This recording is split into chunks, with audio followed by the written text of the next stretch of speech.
Amazing Race season is it 35? Episodes 3 and 4, because the last episode was a to be continued keep racing, even after you got to the mat. It's kind of like um a non-elimination leg, except you don't have to do a detour or an extra detour or whatever the thing you have to do, or an extra roadblock or whatever they threw at the people for the non-elimination legs. Um, but they also like even it out. Um, you keep racing, but it's not like, but you've all got a timed departure, and they're all 4 minutes apart. So it's like it's an evening out process, which is how last week started, really.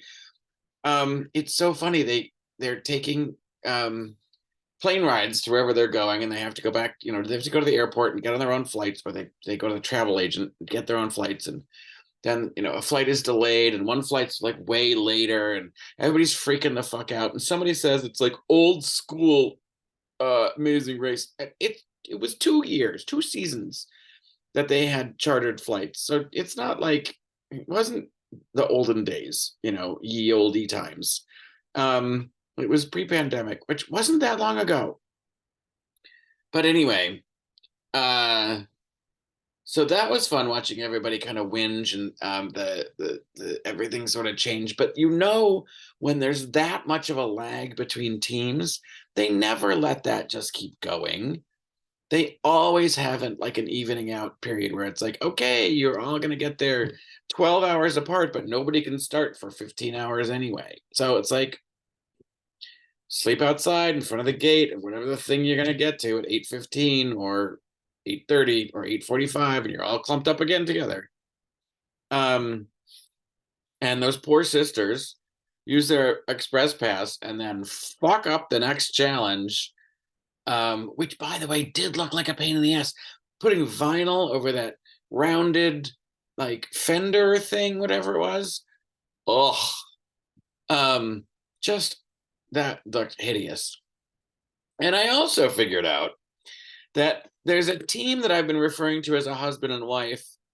The guy's a bigger guy, and maybe he has hair, or maybe he doesn't have hair, but he has a beard.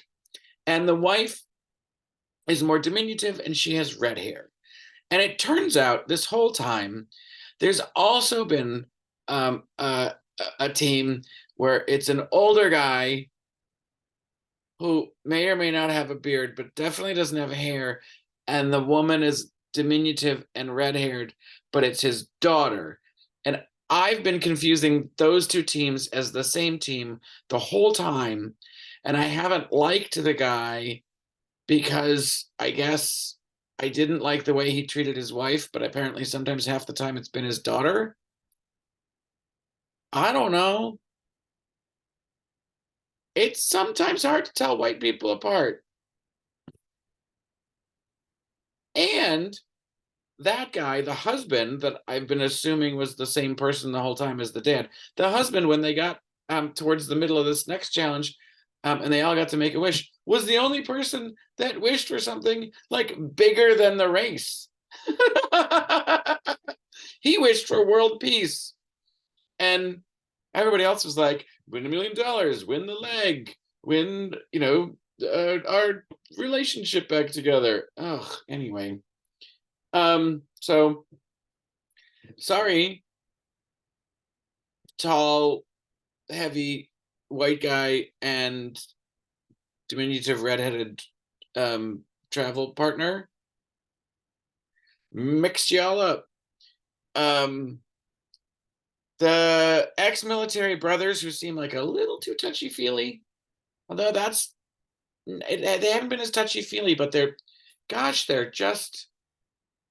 do seem traumatized by the way they've treated each other for a long time. Or maybe the way one treated the other, but I don't know. I still feel like there's still something extra going on there that we don't know about. But they came in, as Phil said, dead last, and but then they got to keep racing, and God bless them, they got to the, and I never remember if it's a roadblock or a detour. I guess it's a roadblock if they both do it. I don't know. Either way, it was either make a fish stand look exactly like somebody's fish stand or do a physical activity. And it's almost always true to do the physical activity. Trying to make the thing look exactly like the example is nearly impossible because there's so many picky little details about that example that are difficult to execute on and excuse me, pay attention to. I'm a little tired. I'm up late. These shows go on for a very long time, but I wanted to get this done before I went to bed. So they do the muscle thing, which is what they're good at. They're muscly, ex-military, and they just barrel through, and they made it, to sort of to almost the middle of the pack. So good for those boys, no matter what else they might be doing. And I've now learned that the two brothers who are in tech are Greg and John.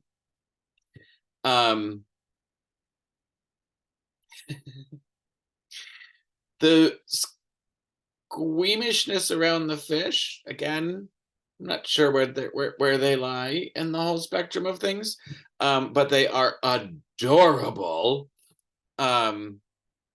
They don't seem in any way like they might also be doing something extracurricular like the two ex-military brothers do, but they, you know, they, and I'm not even sure that they both play for the same team or what team they play for.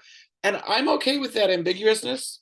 I think they are adorable. I would like them to get better at this game to stay in it longer. And the father-daughter team that I thought was the husband-wife team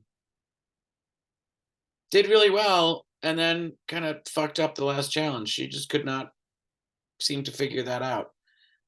It was interesting because at the last challenge, pretty much everybody showed up before anybody finished, almost. And so it was kind of anybody's game. And that's very exciting, but also really frustrating because those needle in a haystack challenges, uh, uh, I think a lot of times just come down to luck, right? If they all had a different tile that they were looking for, it's like, if somebody had a far afield tile, that's a disadvantage to someone who had one closer to where they started, but you might not necessarily know which direction they're going to start in because it seemed to be a big square. So I assume that there's some sort of, parody in all of that in the production that they figure out, but it always seems like it's rife for manipulation at that point in the game. But yeah, the husband and wife team that won the first two legs lost. They kind of screwed up the getting. I don't know. The husband seemed a little too like, we're Asian, we're in Asia, we got this thing. I didn't like his attitude. I hated the fact that he was wandering around looking for the tile going, "You're so stupid, why can't you do this?" That's terrible self-talk. And then he was like, "We don't quit. Let's show our daughters we don't quit. Let's show our daughters that we don't tell ourselves that we're dumb." I don't know. That was weird. She was so positive and just like, "This was great. This was super fun," even though he was mean to her. Like, that, they'll just go back to doing their working together. And I don't know. That was, I was worried about them at the beginning. Then they kept winning. And then it was like, oh, things got really stressful. And then he was kind of a dick. So, and then she Pollyanna the whole thing. So that's no fun. I don't like it when they bicker. I just feel like you need to be able to handle stress better. And especially together if you're, just depending on what the relationship is. But The what did I say their names were? Greg and Paul? Is that right? Is that right? Um the two cute brothers from Tech. Uh they seem to be having they seem the most genuinely joyful. Um which that's the thing that makes me the happiest watching this game.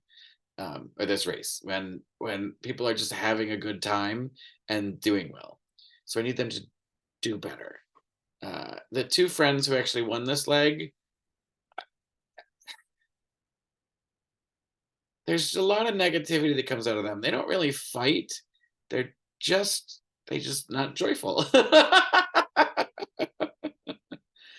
So we'll see. There's still too many teams in the game. Um, uh, the sisters who wasted their express pass, um, I don't think have a huge future. All that cheering from the sideline at the end, and it wasn't really cheering, it was more yelling, "You've got this," and it doesn't seem like that was very helpful. um I don't know that I would appreciate that very much. But and then the gays are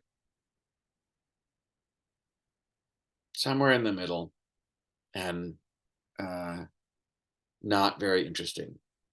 um so I'm still rooting for Greg and his brother.